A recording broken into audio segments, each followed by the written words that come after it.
Bienvenidos a Cátedra Preparando mi Futuro. En minutos daremos inicio a la transmisión. Gracias por acompañarnos. Bienvenidos a Cátedra Preparando mi Futuro. En minutos daremos inicio a la transmisión. Gracias por acompañarnos. Bienvenidos a Cátedra Preparando mi Futuro. En minutos daremos inicio a la transmisión. Gracias por acompañarnos.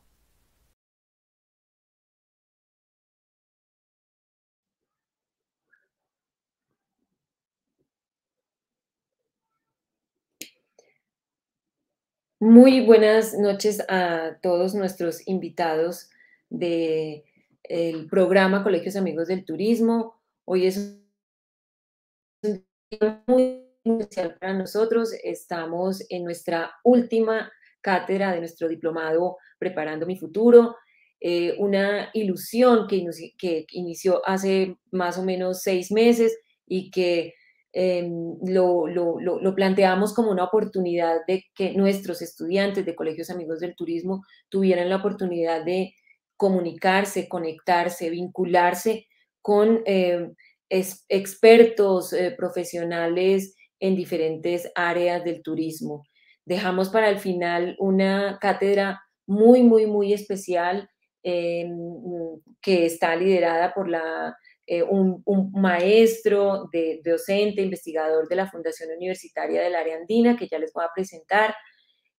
Pero antes de presentarles al maestro Luis Antonio Marín, yo quiero agradecer a la Universidad Pedagógica Nacional por el trabajo de acompañamiento que hizo durante todas estas sesiones de cátedra, a nuestros compañeros profesionales del IDT que también nos acompañaron liderando cada una de las sesiones, a los profesionales de la Universidad Colegio Mayor de Cundinamarca, a los profesores de Unitec, a los maestros del área andina, a los 2 profesores del Colegio Amigos del Turismo, Julio Flores y Miguel de Cervantes Saavedra, porque realmente nos permitieron transitar por diferentes escenarios, diferentes temas relacionados con el turismo, y hoy vamos a celebrar pues con una cátedra muy especial, como les decía, liderada por el profesional Luis Antonio Marín de la Fundación Universitaria Andina. Nuestra cátedra hoy, Colombia, destino culinario de Sudamérica, nos va a permitir, pues yo espero y realmente va a ser un tránsito por sabores de nuestra Colombia y también para vislumbrar otras posibilidades de desarrollo profesional de nuestros estudiantes de Colegios Amigos del Turismo. Luis Antonio Marín es docente investigador de la Fundación Universitaria del Área Andina, gastrónomo, profesional, especialista en pedagogía y docencia, maestrante en historia de la Universidad de Puebla, guía turístico profesional, catedrático en materias de innovación y creatividad, diseño, cultura e historia de los alimentos, cofundador del estudio de diseño de alimentos Gourmetry Design Lab, donde realiza consultorías para startups gastronómicos, diseño de productos y de servicios del sector de alimentos. Entonces los dejo con un excelente profesional, con una hoja de vida que nos deja aquí muy emocionados y muy a la expectativa de qué es lo que vamos a aprender el día de hoy. Maestro Luis, es un placer, le agradecemos la compañía y el saber que usted nos va a compartir el día de hoy. Bienvenido al Instituto Distrital de Cultura y Turismo y a esta cátedra Preparando mi Futuro, que con usted cierra hoy con broche de oro un proceso de 6 meses. Bienvenido. Bueno, muchas gracias. ¿Ahí me escuchan bien, perdón? Sí, señor. Bueno, entonces muy buenas noches a todos aquí que están también acompañándonos en auditorio en vivo.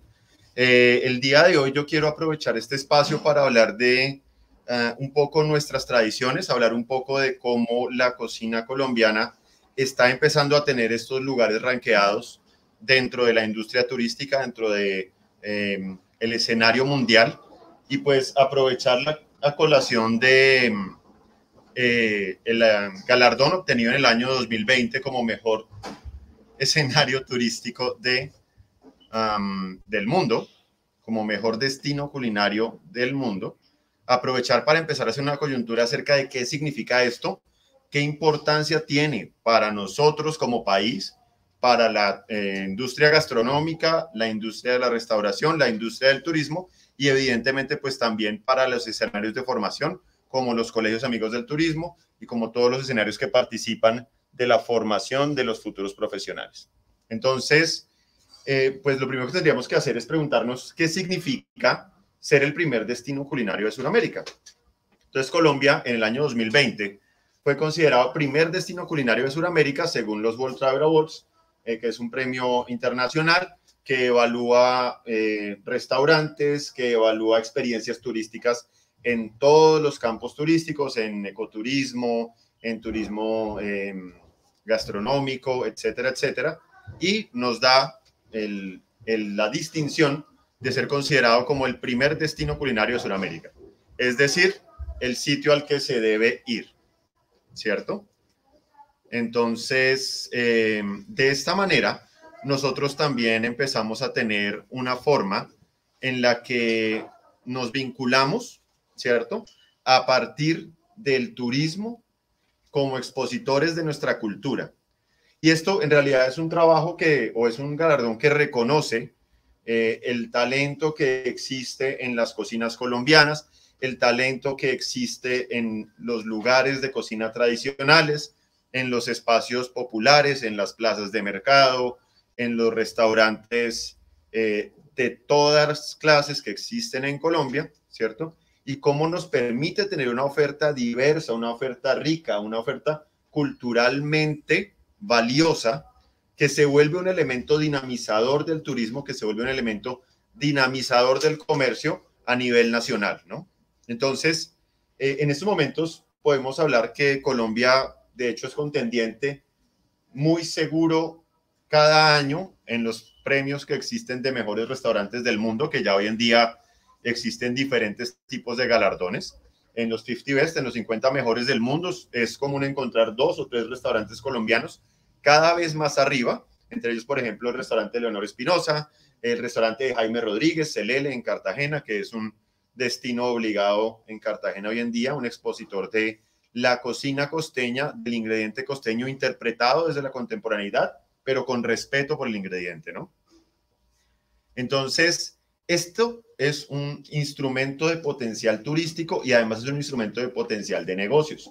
En estos momentos que estamos también con los amigos de IPES y de las plazas de mercado de Bogotá, también sabemos que estos son escenarios y polos de desarrollo de este potencial turístico, donde existe una propuesta gastronómica que es sinceramente colombiana, donde se expone la realidad de la cocina colombiana, donde se exponen los sabores de maneras tradicionales, pero también de maneras creativas e innovadoras, ¿cierto?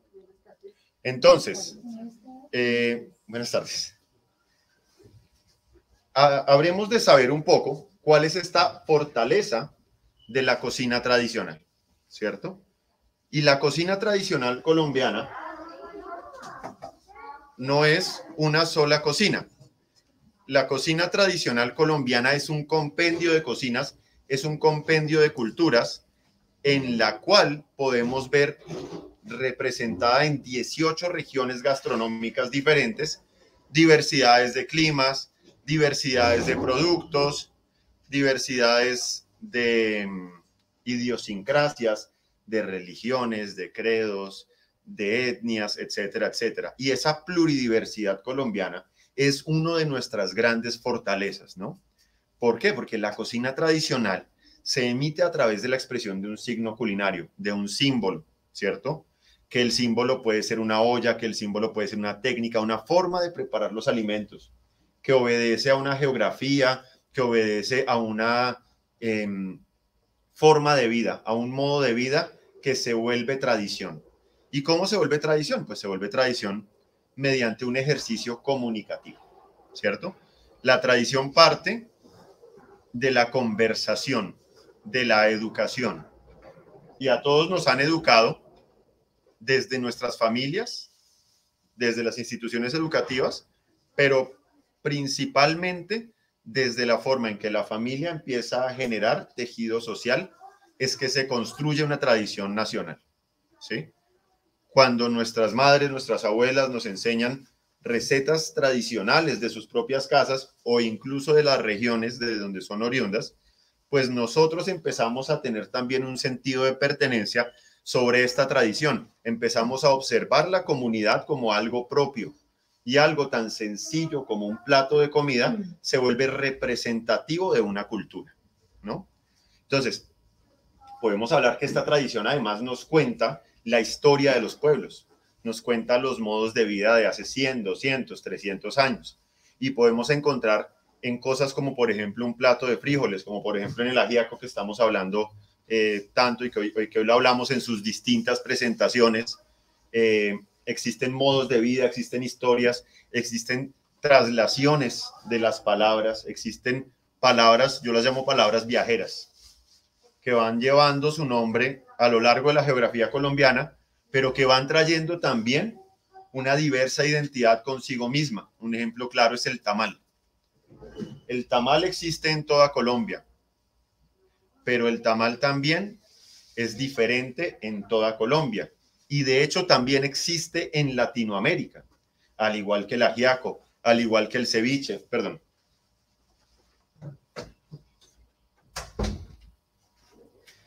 Al igual que todas estas raíces que tienen una forma de expresar la historia de un pueblo. Y por lo tanto son patrimonios, ahí se me fueron materiales, pero en realidad son patrimonios inmateriales de nuestro país. Podemos verlo en este ejemplo, en esta imagen, en los cocineros y las cocineras de Palenque, de San Basilio de Palenque. San Basilio de Palenque, de hecho este es un libro muy interesante del Ministerio de Cultura, que es Cocina Palenquera para el Mundo. Nos encontramos con que en la cocina de Palenque existe la narrativa mediante los platos del primer pueblo libre de América. Y esto es bastante importante, porque las formas en las que la cocina se dio y se configuró se mantuvieron auténticamente africanas. Y este es un oasis de cultura en el cual existe una verdadera reivindicación de las raíces afro en un lugar específico en Colombia, y raíces que llevan más de 200 años fundándose y cimentándose, y muchos más años, ¿cierto? Entonces, por esta razón, es fundamental el desarrollo de propuestas que involucren las industrias culturales y creativas como patrimonios nacionales, como cocinas, dentro de una oferta turística y dentro de una oferta relacionada al sector de alimentos y bebidas. No se puede extraer la historia de esta parte que estamos hablando, ¿sí? Porque finalmente estos son legados y herencias. Aquí tenemos una imagen muy, muy chévere de la Choria Gámez, que cada vez está cobrando más fama y popularidad, muy bien merecida. Y ella es una representante de nuestras tradiciones culinarias colombianas. Ella junto con su hija escribieron un libro que fue galardonado, publicado por un amigo de aquí de Areandina, que es Dani Guerrero.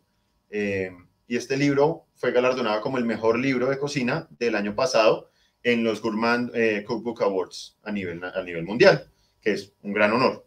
Pero además de un gran honor, es súper merecido, porque esta persona, esta mujer, junto con su hija, han hecho un trabajo incansable de recuperar legados y herencias propios, pero también ajenos, y ponerlo de una manera en la que existe como un ejercicio de memoria, que es un libro. Y este libro da cuenta de todo esto, ¿no? Entonces, cuando hablamos de estas tradiciones, pues en realidad son un baluarte muy importante de cualquier industria que quiera trabajar en el sector de alimentos o que quiera trabajar en el sector turístico. Pues en realidad la tradición es un insumo cultural supremamente importante. Ahora, la tradición, afortunada o desafortunadamente más bien, es muy susceptible a las dinámicas familiares de la sociedad. En el momento en el que empieza a haber rupturas de estos lazos familiares, estas tradiciones se empiezan a atenuar. Y creo que todos podemos dar cuenta de alguna receta que conocemos de nombre, pero no de ejecución en nuestras familias. Yo me acuerdo que mi abuela hacía un arroz, pero no me acuerdo cómo se hacía, nunca lo pregunté, nunca lo apunté, y finalmente se perdió en el tiempo. ¿no? Y entonces esa herencia, ese legado se perdió. Les comentaba yo que el legado es una expresión de vida. Entonces, cuando se pierde y se va perdiendo a nivel de familias, pero a nivel de muchas familias, esto genera un efecto en la cultura nacional que es claro, que es tangible y que es evidente. Y es una forma de degradación cultural o de pérdida de patrimonio cultural. Lo que estamos teniendo culturalmente se empieza a perder, se empieza a disolver. Y entonces nos vemos obligados a tomar prestado, nos vemos obligados a reinventar, a reimaginar. ¿Qué sucede en muchos procesos culturales, no? En las sociedades industriales, como en la que estamos ahora, ha existido una devaluación de la cocina como arte, como artesanía, como proceso productivo, en pos de dichos procesos industriales. ¿Por qué? Por la practicidad, ¿cierto? Porque la comida se ha vuelto un elemento de manutención, necesito comer para no morirme, ¿cierto? Y esto también ha hecho que las personas que son guardianes y guardianas de estas tradiciones, cuando ya no están con nosotros, pues ya no existe este relevo generacional. Y esto está causando un efecto tangible en la cultura gastronómica nacional, no solo de Colombia, sino de muchos países. Y nosotros, de hecho, afortunadamente, todavía tenemos unas dinámicas familiares que permiten la preservación de muchas tradiciones, ¿cierto? En algunos países industrializados, estos legados ya son cosa del pasado. Ya hay 2 o 3 generaciones que no conocen las cocinas propias de sus propias regiones y de sus propios países, ¿no? Entonces, por eso la herencia, como ese elemento metafórico, es tan importante de llevar a cabo, es tan importante de mantener, ¿sí? Pero sin embargo está sucediendo a estos efectos que se consideran más importantes. Es más importante la comida que no sea compleja, es más importante, un ejemplo claro, digamos, la costumbre de pilar el maíz o de moler el maíz para hacer arepas, para hacer tamales, para hacer lo que sea, ha sucedido a el maíz preprocesado, ¿cierto? Entonces, estas tradiciones ya son desconocidas para muchas personas y desafortunadamente, lo digo desafortunadamente porque estas tradiciones además son un argumento muy llamativo desde la perspectiva de la industria turística. Estas tradiciones dan un valor agregado a una experiencia gastronómica que la gente, que el turista también va a querer ver, ¿cierto? No es lo mismo ver a una marchanta en Puebla haciendo las tortillas, ¿cierto? Que ir a comprar unas tortillas ya preparadas en un paquete en un supermercado. No es lo mismo observar cómo se hace las masas de maíz pelado tradicionalmente que observar simplemente o que comprar la masa en un supermercado, ¿no? Entonces nosotros tenemos dentro de eso una presentación muy colombiana, ¿cierto? Algo que a alguna gente le gusta, alguna gente que no le gusta, pero pues yo digo que la gente que no le gusta me está diciendo mentiras porque esto es muy colombiano. Y ese es el famoso corrientazo, ¿cierto? ¿Qué es un corrientazo? Entonces un corrientazo podríamos definirlo como una acepción lingüística de comida corriente, comida común, ¿cierto? Entonces se vuelve un término propio del vernáculo colombiano, del tradicional colombiano. El corrientazo, si no lleva 40 años como palabra, no lleva 30. Pero ya lleva por lo menos una generación en nuestro imaginario popular, ¿cierto? ¿Y qué tiene un corrientazo? ¿O qué es un corrientazo? ¿O qué es el almuerzo corriente? ¿Qué es el almuerzo del diario colombiano? ¿Y por qué no existe como vehículo de cocina tradicional colombiana en el argot de la alta cocina? ¿Cierto? ¿Por qué no se habla del corrientazo? ¿Por qué no existe en nuestro imaginario de cocina cuando hablamos de cocina colombiana? ¿Cierto? Porque preguntamos, y de hecho en casa y acá también podrían hacerse la pregunta, 3 platos tradicionales colombianos. Entonces, mondongo, bandeja paisa, ajiaco, pepitoria, sopa de ruyas, bueno, en fin. Pero, ¿cuántas veces decimos no? Arroz con lentejas y carne asada y ensalada. pero eso es súper tradicional. Es una de las primeras cosas que le enseñan a uno a hacer en la casa cuando aprende a cocinar. Entonces existe un relevo tradicional de esto. O sea, sí existe una tradición detrás del corrientazo. Y por eso ninguno sabe igual que el de la casa, ¿cierto? Pero además de eso, no es valorado como insumo cultural colombiano, aunque es un insumo cultural importantísimo porque representa de una manera muy clara la tradición colombiana. Discúlpenme. Entonces, estas preparaciones muy comunes de la comida colombiana, de todo lado, existen con una miriada de variedades diferentes. No hay dos corrientazos iguales, aunque lleven lo mismo, porque no hay dos casas iguales y no hay dos tradiciones iguales. Entonces, yo considero y les propongo a ustedes que el corrientazo es algo que vale la pena volver a hablar y que vale la pena volver a mostrar. Esta fotografía, de hecho, es trabajo de un gran fotógrafo que se llama Alejandro Oces, una persona súper vinculada con las raíces colombianas, con la cultura, y él hace un trabajo fotográfico muy bonito del corrientazo. Dice, venga, vamos a ir a ver cómo es el corrientazo en Colombia, ¿cierto? Y lo pone también. Y se vuelve algo que también es un insumo que sirve para el turismo. Pero pues tenemos que no tenerle vergüenza, ¿sí? Y no deberíamos, porque es la base alimentaria de muchos de nosotros, ¿no? No hay que negar el arroz con huevo. Porque la cultura y la comida son una misma cosa, ¿sí? Porque la comida pasa de rol en rol. La comida es ritual, ¿cierto? La comida pasa de ser elemento de sacramento, ¿no? Nosotros hablamos de la comida desde una perspectiva tradicional, cohesionadora cultural, ¿cierto?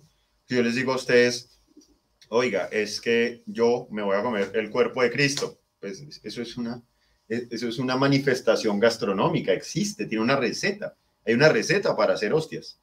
Y las hostias no son solo un poco de harina y agua para los creyentes católicos, es el cuerpo de Cristo. Entonces, la comida es un elemento simbólico, ritual en ese espacio. No puede existir una comunión sin hostia, no existe. Necesita ese vehículo material para existir, ¿no? Y asimismo, en la tradición colombiana existen muchos elementos a los cuales les revestimos ese valor tradicional, ¿cierto? Podemos hablar de elementos como, perdón, se fue un poquito la palabra.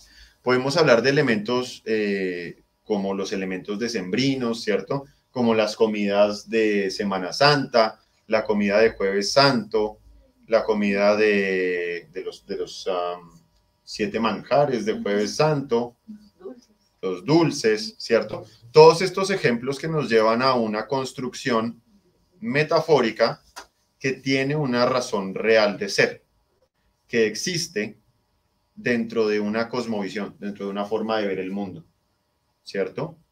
Y tiene una función social y es potencialmente cohesionadora cultural. No existe afuera de la cultura. Si yo hago un dulce de Semana Santa y no lo hago en ese contexto, no tiene el mismo significado y no tiene la misma carga cultural, ¿no? Y por eso decimos que en Colombia las estructuras familiares han permitido que estas tradiciones culinarias sí hallen arraigo entre las nuevas generaciones, como las personas que están acá en los colegios amigos del turismo, como las personas que también están acá en el auditorio acompañándonos, ¿no? Que están interesadas en encontrar esa tradición culinaria, en exacerbarla, mostrarla de una manera agradable a un público, pero auténtica, ¿no? Que mantenga esta forma en la que me enseñaron a mí las cosas. Esos factores que son importantes de aprender desde la cocina, se busca que se mantengan y que sigan existiendo arraigados en las nuevas generaciones para que no desaparezcan, ¿no? Y esto, digamos, nos lleva a hablar un poco de cómo nosotros comemos, qué preferimos comer, cómo lo preferimos comer. Porque podemos decir que cuando nuestra propia forma de ser como colombianos nos lleva a preferir comidas tradicionales, aunque sea comida de diario, como el ejemplo de el corrientazo, ¿cierto? Que es una expresión tradicional sobre las procesadas a un nivel cotidiano. ¿Cuántas veces realmente un colombiano puede comer hamburguesa, sándwich o perro de almuerzo en un mes? Sin cansarse absolutamente. Todos los días, me dicen por acá en el auditorio.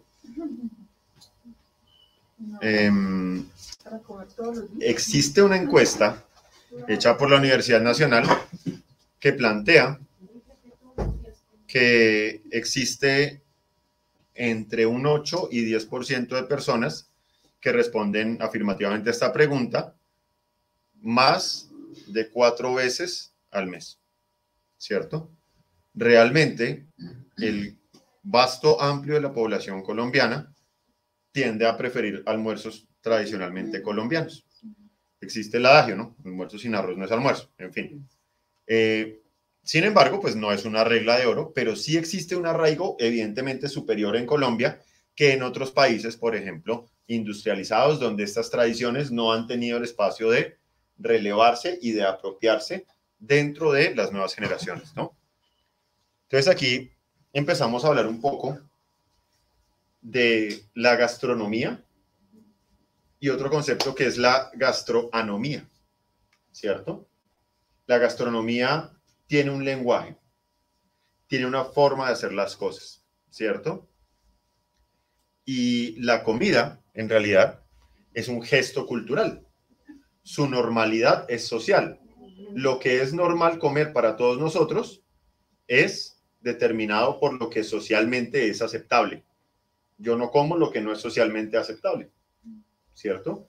Si yo como lo que no es socialmente, ritualmente, religiosamente aceptable, estoy rompiendo las reglas de mi constructo cultural, de mi sociedad, ¿cierto?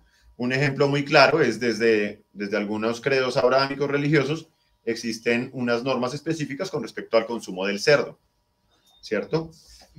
El cerdo físicamente no tiene ningún problema, es un alimento inocuo, pero para las personas de ciertas doctrinas, culturalmente es un gesto anormal. O sea, no es la norma, no es la regla, y se busca realmente que exista únicamente afuera de lo que se debe comer. Pensémoslo como colombianos. Nosotros también tenemos una gastronomía y algo que es gastroanómalo, que no es normal para el colombiano, ¿cierto? Puede tomar muchas formas. Los colombianos no somos, digamos, dados algunas prácticas culinarias que son comunes en otros países o incluso admiradas, como los concursos de comida. Están entrando, ¿cierto? Pero la persona que se harta y que se come 50, 60, 100 de lo que sea, no es una práctica cultural colombiana. Y de hecho, entre el imaginario cultural común es visto como desperdicio de comida. La cultura colombiana es muy adversa al desperdicio de comida. No bote comida, que eso es pecado, ¿cierto? Ahora, estamos viendo que eso está existiendo ahora como una estrategia de mercado. Bueno, a cada quien a lo suyo, pero realmente la cultura colombiana tiene unos gestos culturales específicos y ellos existen dentro de unas reglas, dentro de un mundo que tiene rituales que permite que esa normalidad exista. No ponga los codos en la mesa, ¿cierto? No coma con la mano. No coma con la mano es algo muy colombiano, a menos de que hay ciertas comidas que usted puede comer con la mano, pero usted no come arroz con la mano normalmente. Mientras que en otras culturas, como en la cultura india, es perfectamente normal y de hecho es la norma social, ¿no? Entonces ese conjunto de reglas, ese nomos, a nosotros nos da ese marco en el que hablamos de comida tradicional, ¿cierto? Y en el que hablamos de comida colombiana. Y para un más existe un menos, para un yin existe un yang, para un blanco existe un negro, para todo algo existe lo opuesto. Y esta anomalía o esta gastronomía es la forma en la que se rompe esta regla, ¿cierto? ¿Y de dónde viene? Pues viene de una intención dada. Dame un segundo. Viene dentro de una intención dada por la modernización. Comemos porque nos toca, ¿cierto? No comemos por disfrutar una experiencia muchas veces. Tengo 5 minutos, entonces venga, me como esto y ya, ¿no? y se empieza a dirimir o a considerar procesos que fueron muy importantes como innecesarios dentro de la sociedad contemporánea. Estos procesos manuales, estos procesos artesanales, empiezan a ser vistos como no importantes dentro de la sociedad contemporánea y empiezan a ser vistos como incluso indeseables, ¿cierto? Usted en realidad se pone a hacer su propia, no sé, su propia comida. En los 90s, cuando hubo el boom de la comida rápida, esto fue visto como una gastronomía, querer hacer su propia comida, ¿cierto? El chico del colegio que traía su hamburguesa de X marca, con sus papas y su gaseosa, tenía un diferente estatus que el chico que llevaba su almuercito preparado en casa. El almuerzo preparado en casa no era visto con el mismo estatus que el otro, ¿no? Entonces nos vamos a dar cuenta que estas reglas son cambiantes. Y por eso existen unas expresiones culturales propias de cada sitio y están orientadas a través de lo que podemos denominar como un ritual culinario. ¿Qué es un ritual?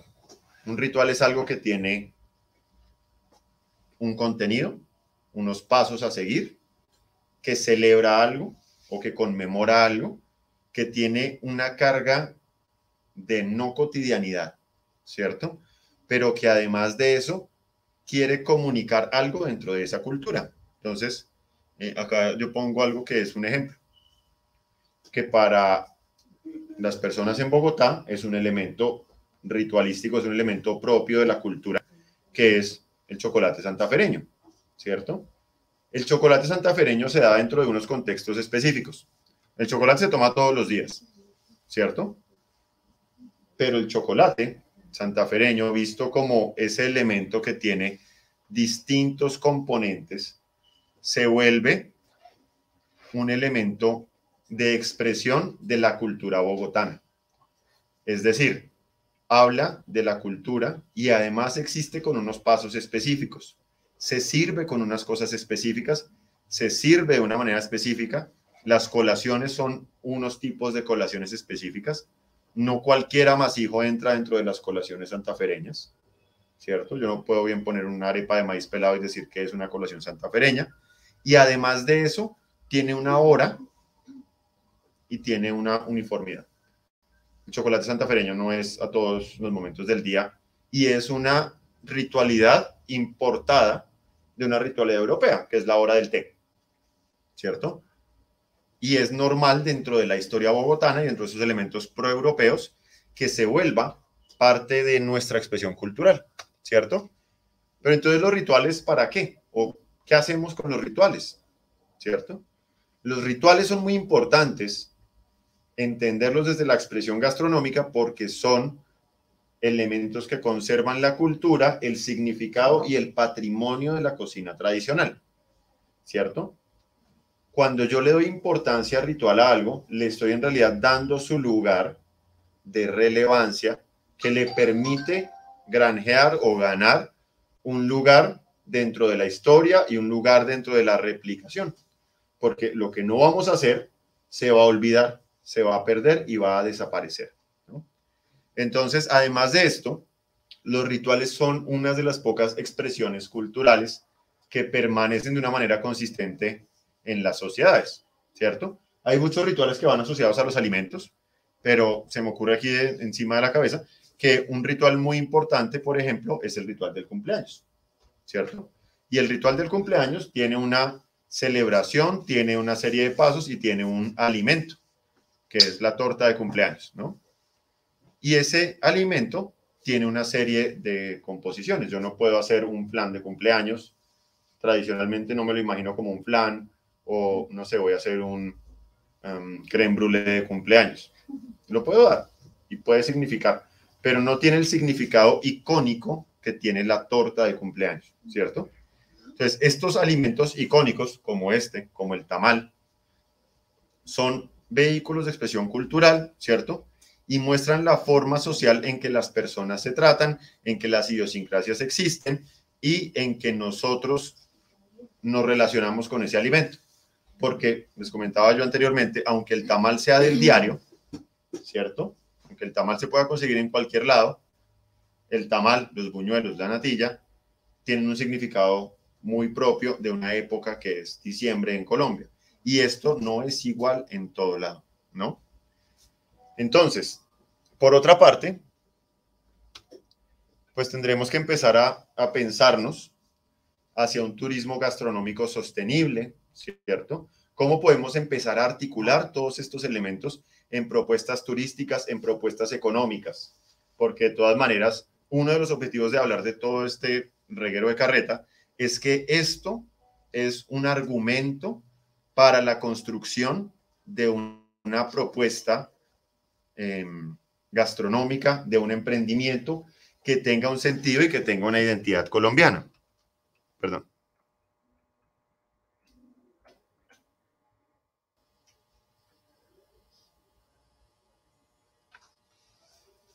Entonces, aquí hay varias cosas que hay que tener en cuenta. Una de esas es que la tradición es parte viva de nosotros. Entonces, no podemos eliminar la tradición dentro de nuestro sentido bogotano, dentro de nuestro sentido colombiano. Disculpen un segundo, por favor. No podemos eliminar la tradición dentro de lo que somos nosotros, pero tampoco podemos o debemos impostarla, ¿cierto? Si yo voy a trabajar con tradiciones, con cultura, con historia, pues al menos lo que debo hacer es tener un contexto claro de cuál es esa historia, de qué significa para los tenedores de esa tradición, para los poseedores de esa cultura, ¿cierto? Para no apropiarme y poder generar esto con responsabilidad, con sentido de pertenencia y también con respeto, ¿no? Esto nos lleva a hablar un poquito de la tergiversación de la tradición, ¿no? Entonces nos encontramos que en los mercados turísticos esto es supremamente común. Empieza a modificarse la tradición en pos de poder generar una palatabilidad para el turista. Y esto es un arma de doble filo, porque puede funcionar, pero funciona con un costo muy alto, que es la caricaturización de la cultura. La cultura en estas dinámicas empieza a perder su valor tradicional y se empieza a volver una caricatura de sí misma.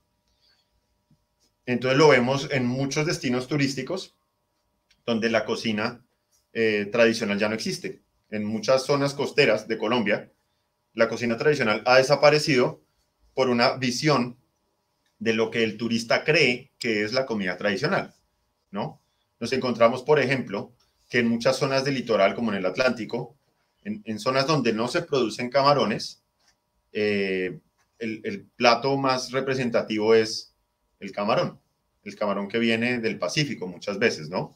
Entonces nos encontramos que estos cruces que no obedecen a una tradición son transformados en tradición por una necesidad de oferta, por una necesidad, perdón, de satisfacer una oferta, ¿no? Y de esta manera podemos ver que el turismo gastronómico entonces necesita alimentarse de autenticidad y de tradiciones culinarias bien elaboradas y que expresen realmente lo propio de cada pueblo, sin dejar de ser llamativas, porque precisamente esa autenticidad es lo que determina qué tan atractivo puede llegar a ser un destino turístico gastronómico particularmente, ¿no? Nos podemos encontrar que todas las fiestas populares, todas las tradiciones, todos los rituales son realmente estos significados culturales que le dan peso a una manifestación gastronómica. El turista gastronómico no viaja simplemente a probar qué es rico o no. El turista gastronómico quiere conocer toda la experiencia agraria, la experiencia productiva, la experiencia de conservación de alimentos, la experiencia de cocina que se puede ofrecer en estos destinos, ¿no? Entonces, finalmente, por esto, podemos decir que este proceso debe seguir siendo construido por todos nosotros para poder empezar a generar o seguir, de hecho, generando este destino turístico y este destino culinario con una autenticidad y con una representación propia de nuestras raíces, ¿no?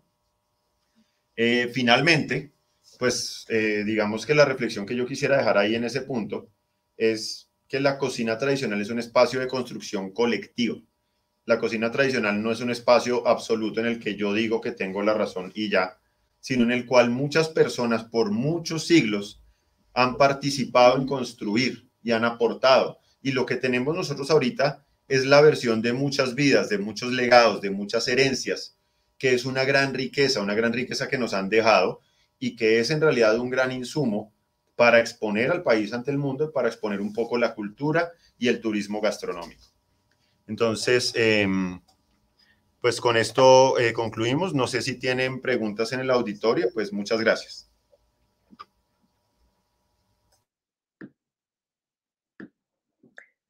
Bueno, pues muchísimas gracias al maestro Luis. Estamos pendientes acá. Creo que estábamos más antojados que curiosos el día de hoy. Pero pues nos has dejado ahí unos elementos de seducción, digo yo, para lo que precisamente tú señalas, que es que toda esta tradición culinaria nos pueda conducir y nos pueda llevar uno o a iniciar nuestros emprendimientos o a pensar realmente que nuestros estudiantes de colegios amigos del turismo puedan continuar esta carrera en una universidad como la Fundación Universitaria de la Andina, de donde tú nos acompañas el día de hoy. Porque, por supuesto, esto es como el aperitivo, digo yo, para que realmente empecemos a preguntarnos más profundamente sobre todas las posibilidades. Bueno, acá nos acompaña nuestra colaboradora de siempre, Derly Pardo, del Viceministerio, quien también te está escuchando y nos está escuchando atentamente y quien ha estado acompañándonos durante todo el desarrollo de las cátedras y pues nos dice lo interesante que es el tema de hoy. Támara Castro dice muy buena charla, muy buena su charla. Nos están diciendo también que muy provocadora.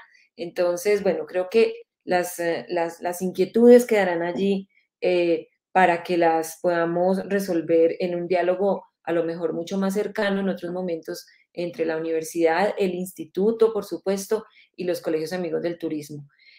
Muchísimas gracias, maestro. ¿Qué nos recomienda si queremos dedicarnos, como usted decía, a pensar en esta tradición culinaria como un emprendimiento? ¿Por dónde pueden empezar nuestros estudiantes? También te cuento que acá nos acompañan estudiantes de Cartagena, de 2 colegios, que son colegios amigos del turismo muy vinculados con todo el movimiento turístico de la ciudad heroica. Entonces, ¿por dónde podemos empezar? ¿Qué consejo nos das tú? Ya como para hacer una intervención, y yo les voy a decir algunas cositas que tenemos que necesariamente cerrar frente a la cátedra, pero sí me gustaría que tú nos dijeras, bueno, si queremos hacer un emprendimiento, ¿por dónde podemos empezar? ¿Qué debemos tener en cuenta como principio rector? Bueno, entonces yo les cuento desde la experiencia que hemos trabajado. Yo soy socio de una empresa que se llama Gourmetry Design Lab, y en que es un laboratorio de diseño que trabaja un poco como semillero para empresas. Digamos que una de las cosas que hemos visto más es entender que cuando se va a trabajar con tradición, hay que ser honesto a la tradición, pero eso no significa que no se puedan incluir elementos de innovación y que la creatividad no tenga un lugar propio dentro de la tradición, porque la tradición no es monolítica, la tradición es cambiante y la tradición evoluciona a través del tiempo. Entonces, la primera cuestión que nosotros hacemos cuando trabajamos esto es entender cuál es la raíz de concepto que se quiere para trabajar con tradiciones y qué es lo que buscamos exponer con esto. Que la tradición no sea simplemente un elemento que busque mostrar, un pedacito chiquito de una realidad, sino que en realidad se comprenda las ramificaciones que tiene y cómo ellas inciden en nuestras vidas diarias y cómo también pueden ser argumentos de venta, pues, para todos, ¿no? ¿Cómo reconocemos una tradición? Usted decía, y yo me acordé de mi abuela, ella hacía unos platos que yo nunca los he visto acá en Bogotá. Digamos, ¿cuáles son los marcadores de esa comida tradicional? ¿Cómo la reconozco? ¿Cómo pudiera yo decir si realmente sí es comida tradicional, no es una mezcla? No? ¿Cómo la identificamos? La Ya nos comida dijiste que tradicional hay que es escribir las recetas de la abuela y todo esto para poderlas conservar, que no se queden todo por lo el... que sea, bueno, muy bien, todo lo que sea comida tradicional o todo lo que sea una tradición simplemente obedece al paso generacional de un saber. Entonces, cuando existe una forma de transmisión, sea oral, sea escrita, usualmente es mediante la educación en casa. Esto es lo que hace parte de las tradiciones de una familia, y las tradiciones de una familia son las que se transforman en las tradiciones de una sociedad. Las tradiciones de las familias se van uniendo y van haciendo como eco en lo que se vuelve una tradición social. Entonces la comida es evidentemente una tradición familiar, y pues digamos que la comida tradicional de cada casa es aquella que es enseñada en esa casa de la manera que se hace, ¿no? Entonces, hablar de una tradición universal es un poco difícil porque en cada hogar existen variaciones de esa tradición y son válidas desde esas dimensiones.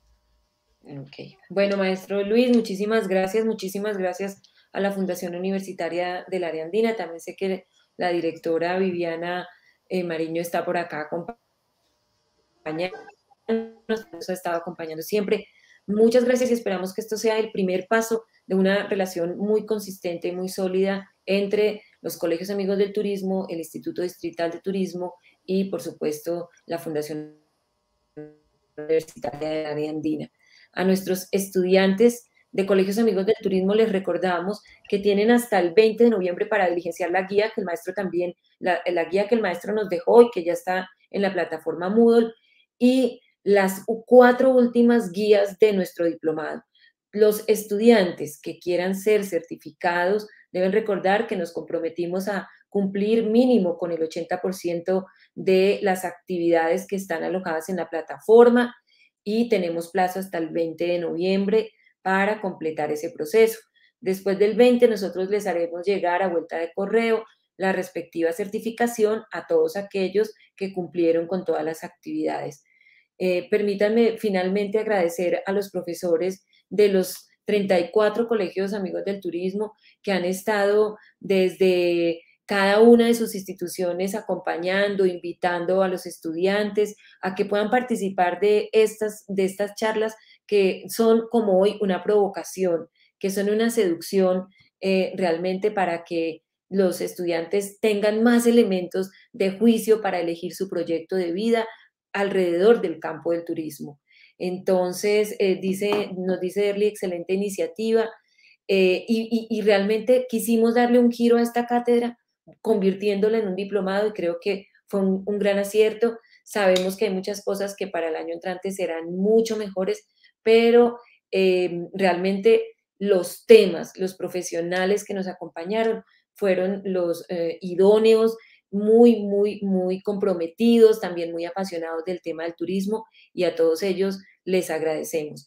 A nuestros invitados de Cartagena, por supuesto, estuvieron todo el tiempo acá acompañándonos. Hoy están en el Día de la Independencia, tal vez por eso no se juntaron.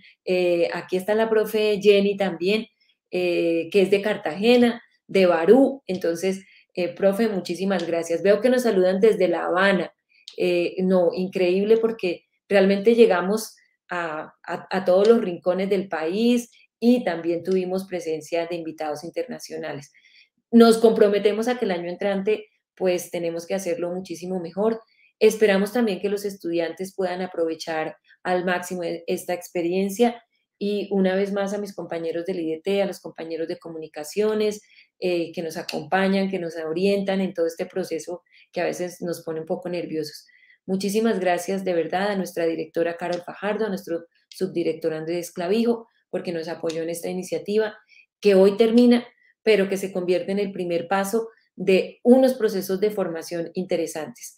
Muchísimas gracias, profe Yanira, usted también siempre ha estado con nosotros. Bueno, acá yo veo a todos los amigos, a la profe Yanel Camargo, que también siempre está en todas nuestras invitaciones, a los estudiantes de Cristóbal Colón, de Ciudad de Villavicencio, Julio Flores, de La Milagrosa. Bueno, o sea, esto es como para que cerremos con esto. 19 y 20 de noviembre, encuentro anual de docentes de Colegios Amigos del Turismo. Nos vemos allá para celebrar, para agradecer y para fortalecer los vínculos de una relación que debe ser todavía mucho más productiva para nuestros estudiantes y para nosotros.